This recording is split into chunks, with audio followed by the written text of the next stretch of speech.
Hi everyone, this is Anam. Welcome to PhD jobs and admission. So आज का हमारा 15th lecture होगा on research methodology for your upcoming Osmania university for your PhD entrance examination.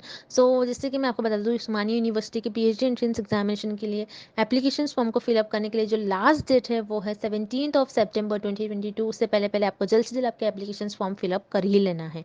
Next, जैसे कि हमने उस्मानिया university के लिए रिसर्च मेथोडोलॉजी पर लेक्चर सीरीज स्टार्ट कर रखी है, तो जिसमें हमने रिसर्च मेथोडोलॉजी के काफ़ी सारे टॉपिक्स कवर कर लिए हैं।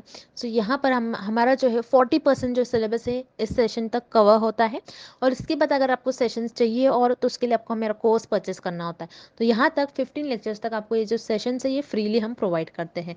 अब मैं यहाँ पर आपको बता दूँ कि रिसर्च मेथोडोलॉजी के लिए हम आपको कंप्लीट कोर्स प्रोवाइड कर रहे हैं, जिसमें हम आपको सारे कंटेंट एक ही जगह पर प्रोवाइड करते हैं। जैसे कि आप स्क्रीन पर देख सकते हो, notes, important questions PDF, revision PDF, ठीक है। तो इंपॉर्टेंट जो सारा कंटेंट है यहाँ पर हम आपको प्रोवाइड कर रहे हैं पेपर 1 के लिए, जिसमें हम आपको टाइम टू टाइम प्रिपेयर करवा देते हैं। आपको पास करवाने की गारंटी हमारी होती है।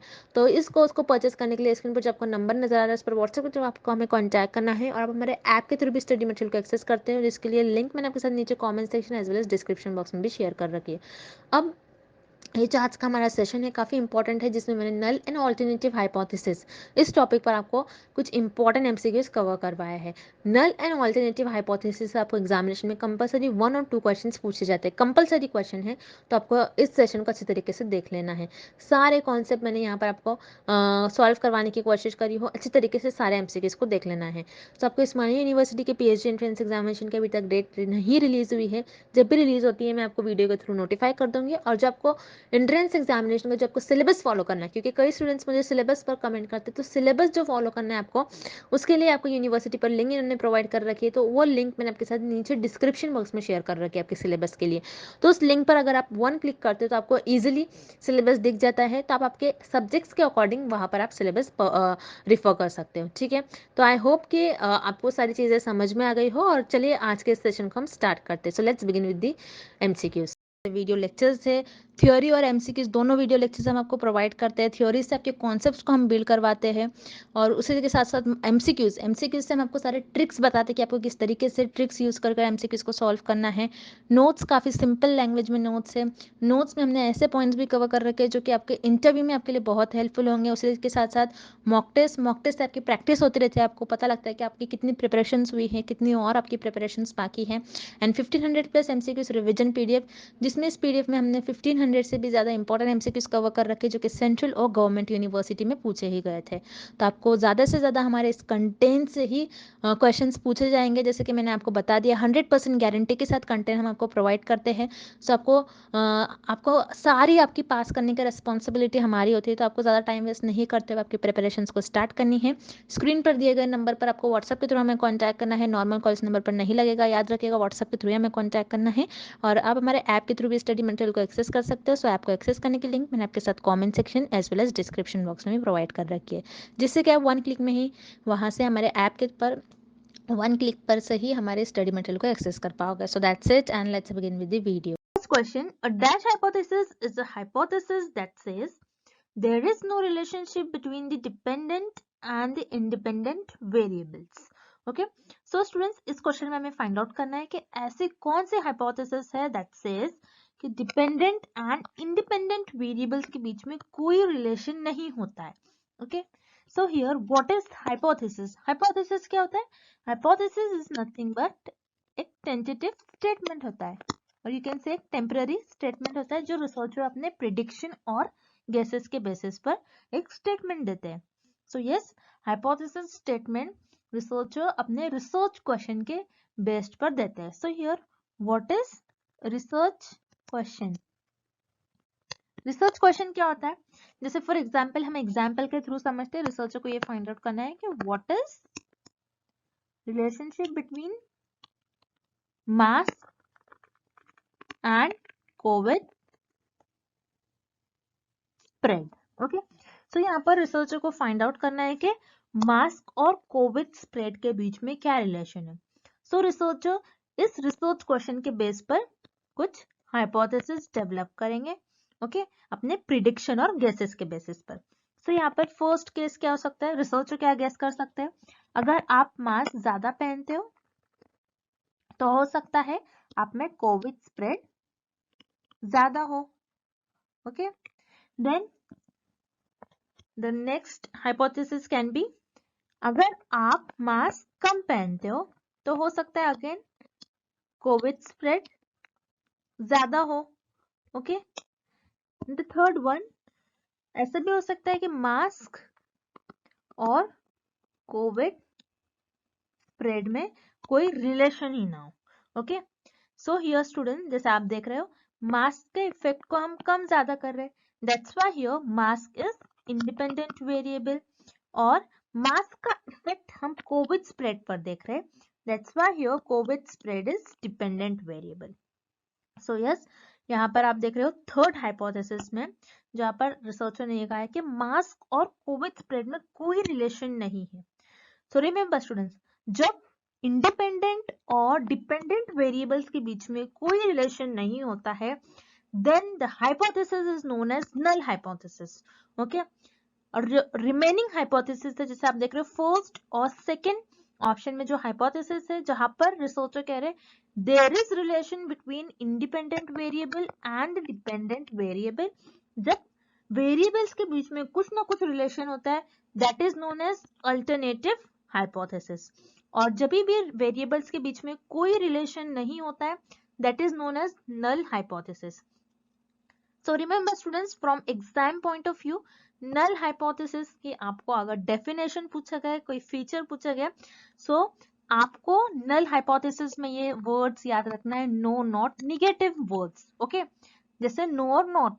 सो नल हाइपोथेसिस क्या कहता है कि there is no relation between independent and dependent variables. Okay, so here option A is the right answer. This is the definition of null hypothesis. Okay, next, identify the null hypothesis for the given research question. Do cats care about the color of their food? So students, इस question में हमें एक research question given है और इस research question के basis पर हमें इस क्वेश्चन में ऐसा ऑप्शन फाइंड आउट करना है कि कौन सा ऑप्शन नल हाइपोथेसिस से रिलेटेड है। ओके, सो यहाँ पर रिसर्च क्वेश्चन क्या है, रिसर्चर को क्या फाइंड आउट करना है कि अगर हम कैट्स को डिफरेंट डिफरेंट फूड कलर दे रहे हैं कि वो कैट उस फूड को लाइक कर रही है या नहीं।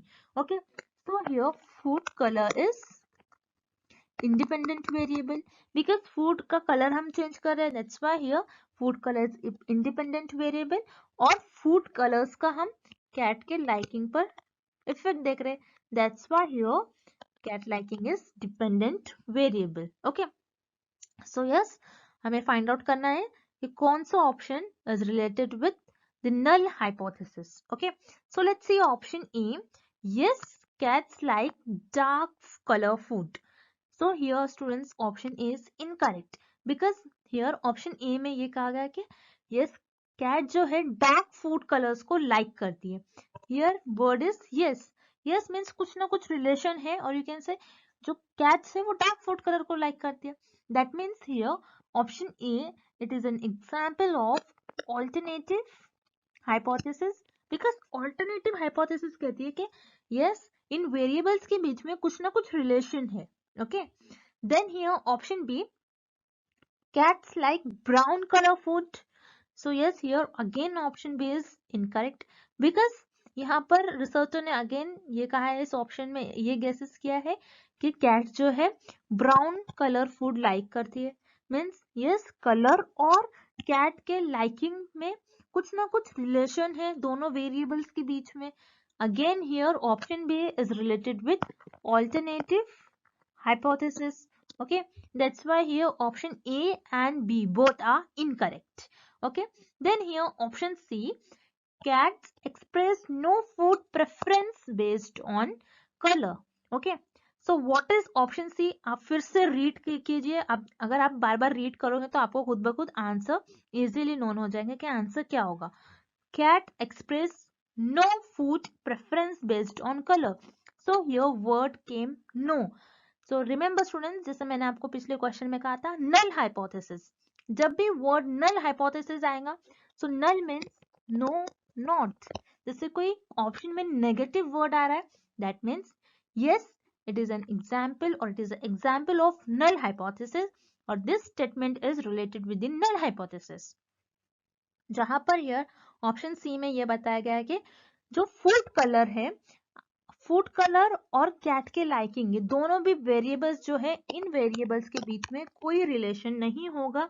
जब दो वेरिएबल्स के बीच में और इंडिपेंडेंट और डिपेंडेंट वेरिएबल्स के बीच में कोई रिलेशन नहीं होता है, then it is null hypothesis. Okay, that's why here option C, it is an right answer for this question.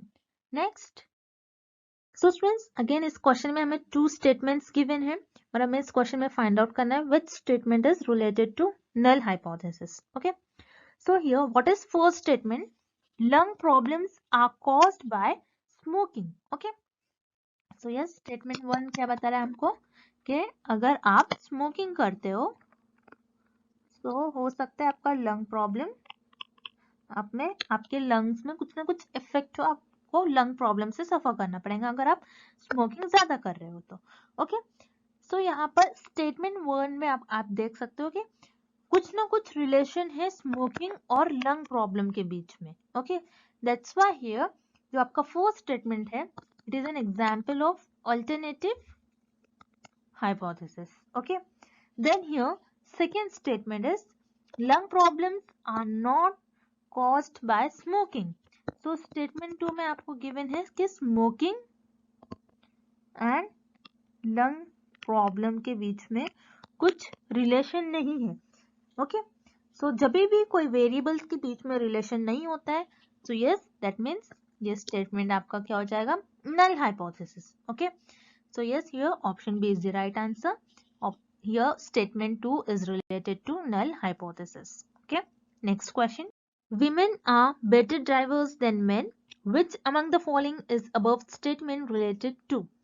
So students, जैसे कि आप देख रहे हो, मैंने हर क्वेश्चन में आपको null hypothesis और alternative hypothesis से related कुछ ना कुछ example कराया है, so that आपको null hypothesis और alternative hypothesis के बीच का जो difference है ये आपको clear हो जाएगा. Okay, so here इस क्वेश्चन में आपको एक स्टेटमेंट गिवन है.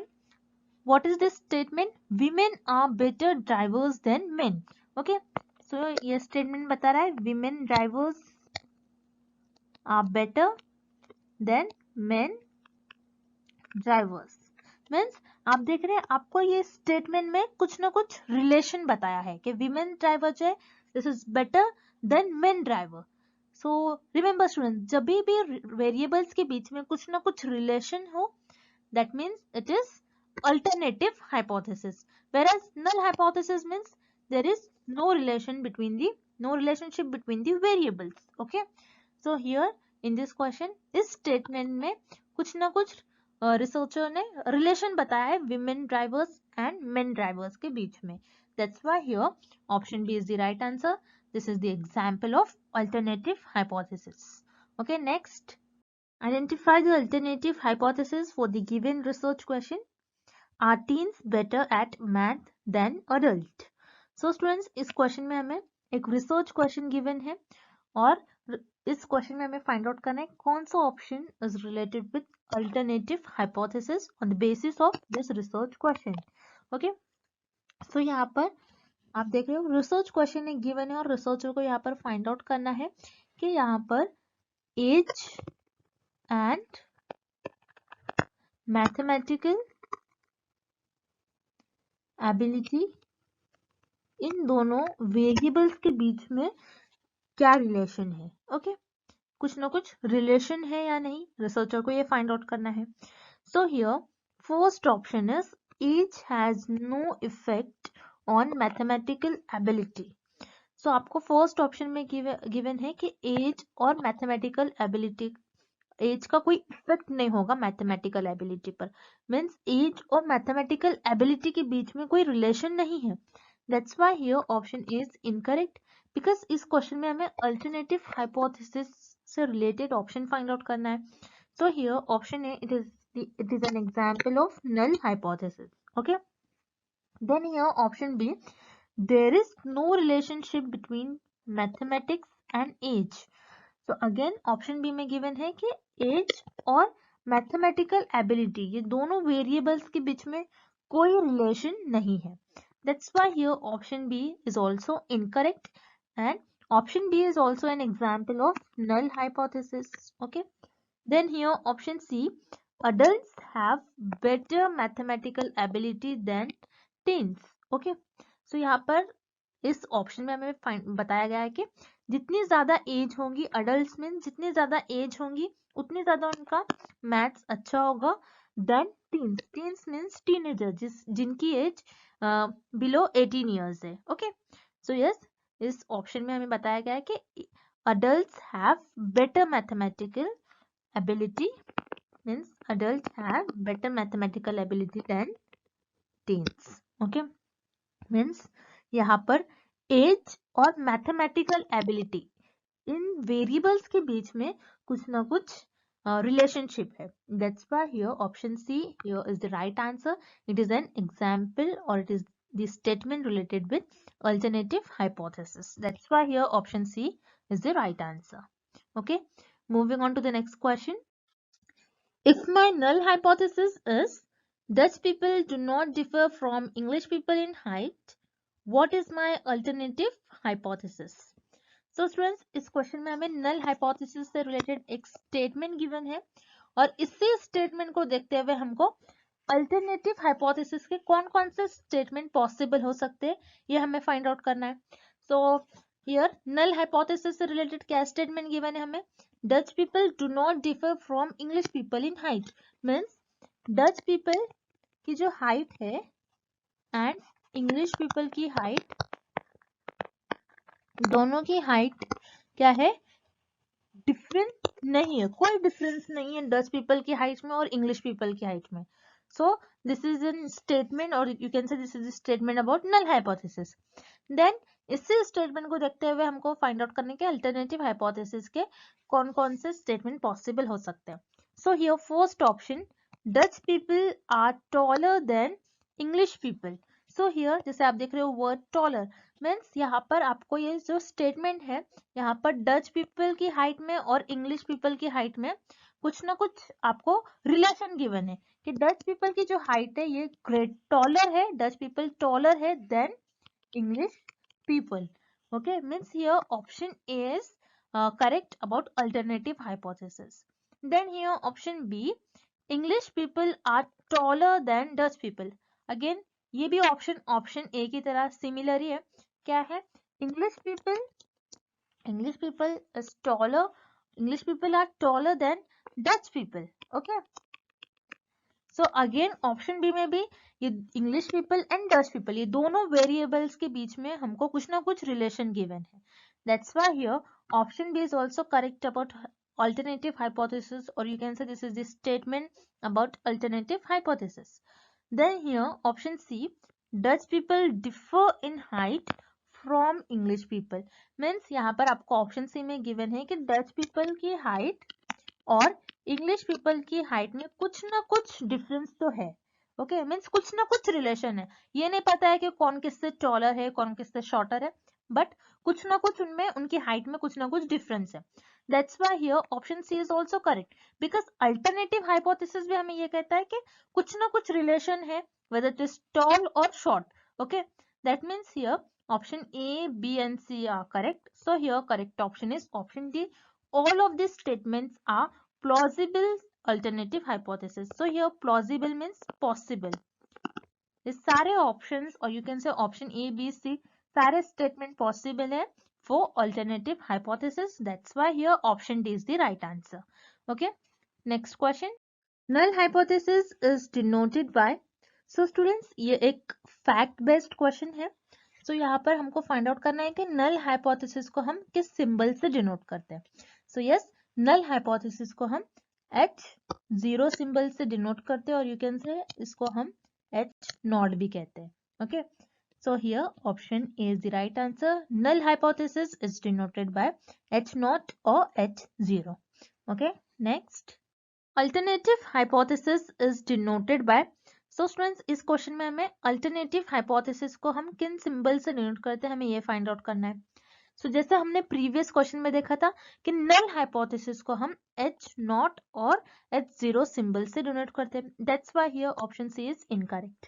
So here yes alternative hypothesis को हम HA और H1 सिंबल से डिनोट करते हैं. That's why here correct option is option D, both A and B. Okay, next. Which of the following is true in the context of testing of research hypothesis? So students, इस question में हमें find out करना है हम research में किस hypothesis को always test करते हैं. सो रिमेंबर स्टूडेंट्स, रिसर्च में रिसर्चर जब हाइपोथेसिस ले डाउन करते हैं तो उस हाइपोथेसिस को टेस्ट करते हैं by using different methods. Okay, तो जैसे कि हमको इस क्वेश्चन में ऑप्शंस में गिवन है अल्टरनेटिव हाइपोथेसिस और नल हाइपोथेसिस. मींस हम रिसर्च में किस हाइपोथेसिस को टेस्ट करते हैं, नल हाइपोथेसिस और अल्टरनेटिव हाइपोथेसिस, हमें ये फाइंड आउट करना है. सो हम एग्जांपल के थ्रू समझते हैं ये क्वेश्चन का आंसर क्या होगा. ओके, सो यहाँ पर जैसे फॉर एग्जांपल हम नल हाइपोथेसिस का एक स्टेटमेंट लेते हैं, coffee and sleep. Okay, so researcher ये क्या कहेंगे, नल हाइपोथेसिस क्या कहता है कि कॉफी और स्लीप के बीच में कोई रिलेशन नहीं है. ओके, मींस कॉफी और स्लीप ये दोनों भी वेरिएबल्स के बीच में कोई रिलेशन नहीं है. That means it is this is the example of, और you can say this is the statement about null hypothesis. Whereas alternative hypothesis क्या कहेगा, कॉफी और स्लीप ये दोनों वेरिएबल्स के बीच में कुछ ना कुछ रिलेशन है. मींस अगर आप कॉफी ज्यादा लेते हो तो हो सकता है आपको आप स्लीप ज्यादा लोगे. अगर आप कॉफी कम ले रहे हो सकता है आप स्लीप ज्यादा लोगे. ओके, मींस यहाँ पर जैसे आप देख रहे हो नल हाइपोथेसिस फिक्स रहती है. बस नल हाइपोथेसिस ये कहती है कि there is no relation between the variables. Whereas alternative hypothesis में रिसर्चर ये बताएगा कि अगर हो सकता है अगर आप ज्यादा कॉफी लो तो ज्यादा सोओगे, अगर हो सकता है अगर आप कम कॉफी लो तो आप कम स्लीप लोगे. मींस अल्टरनेटिव हाइपोथेसिस रिसर्चर के बिलीव्स और यू कैन से प्रिडिक्शन और अजम्पशंस पर बेस्ड होता है. सो अलग अलग रिसर्चर के अलग अलग बिलीव्स होंगे, उनके अलग अलग अजम्पशंस होंगे. दैट्स व्हाई यहाँ पर रिसर्चर ऑलवेज नल हाइपोथेसिस को टेस्ट करते हैं, ना कि अल्टरनेटिव हाइपोथेसिस को. That's why here option B is the right answer. It is only the null hypothesis that can be tested. Okay. So students remember this is very important question. ये exam में ऐसे question आता ही है about alternative और null hypothesis. So remember research में हमेशा null hypothesis को test करते हैं, ना कि alternative hypothesis को. Okay. Moving on to the next question. A statement that is accepted if the sample data provides sufficient evidence that the null hypothesis is false, then it is called. So students, इस question में हमें given है कि हम कौन सा ऐसा statement है और यू कैन से कौन से ऐसे हाइपोथेसिस है जिसको हम एक्सेप्ट कर लेते हैं अगर हमारी नल हाइपोथेसिस फॉल्स आ गई तो. ओके, सो यहाँ पर रिमेंबर स्टूडेंट, जैसा कि हमने देखा नल हाइपोथेसिस को रिसर्चर अपने रिसर्च में हमेशा ऑलवेज टेस्ट करते हैं. अगर रिसर्चर के नल हाइपोथेसिस टेस्ट करने के बाद फॉल्स आ गई तो रिसर्चर उस नल हाइपोथेसिस को रिसर्च में रिजेक्ट करते हैं. एंड नल हाइपोथेसिस अगर फॉल्स आए तो रिसर्चर नल हाइपोथेसिस को रिजेक्ट कर लेंगे और ऑटोमेटिकली अल्टरनेटिव हाइपोथेसिस को रिसर्चर एक्सेप्ट कर लेंगे. Okay, this is the first case. Then second case, अगर रिसर्चर ने अपनी रिसर्च में ये देखा कि नल हाइपोथेसिस ट्रू आ गई तो रिसर्चर नल हाइपोथेसिस को एक्सेप्ट कर लेंगे. Okay, then researcher alternative hypothesis को देन रिजेक्ट कर लेंगे. Okay, so this is very important points, note it down कि रिसर्चर अपने रिसर्च में पहले नल हाइपोथेसिस को टेस्ट करते हैं. अगर नल हाइपोथेसिस फॉल्स आ गई तो रिसर्चर नल हाइपोथेसिस को रिजेक्ट कर लेंगे और ऑल्टरनेटिव हाइपोथेसिस को एक्सेप्ट कर लेंगे. देन सेकेंड केसेस, अगर रिसर्चर ने अपनी रिसर्च में नल हाइपोथेसिस को टेस्ट किया और नल हाइपोथेसिस ट्रू आ गई तो रिसर्चर नल हाइपोथेसिस को एक्सेप्ट कर लेंगे और अल्टरनेटिव हाइपोथेसिस को रिजेक्ट कर लेंगे. Okay, so for this question researcher ने नल हाइपोथेसिस को टेस्ट किया और यह हाइपोथेसिस फॉल्स आ गई, सो रिसर्चर ने नल हाइपोथेसिस को रिजेक्ट करके ऑल्टरनेटिव हाइपोथेसिस को एक्सेप्ट कर लिया. So here option B is the right answer. और रिमेंबर स्टूडेंट्स, ऑल्टरनेटिव हाइपोथेसिस को हम रिसर्च हाइपोथेसिस भी कहते हैं, whereas complicated hypothesis ऐसा कोई फैक्टर नहीं होता है रिसर्च में. That's why here option C is incorrect. So here correct option is option D, both A and B. Okay.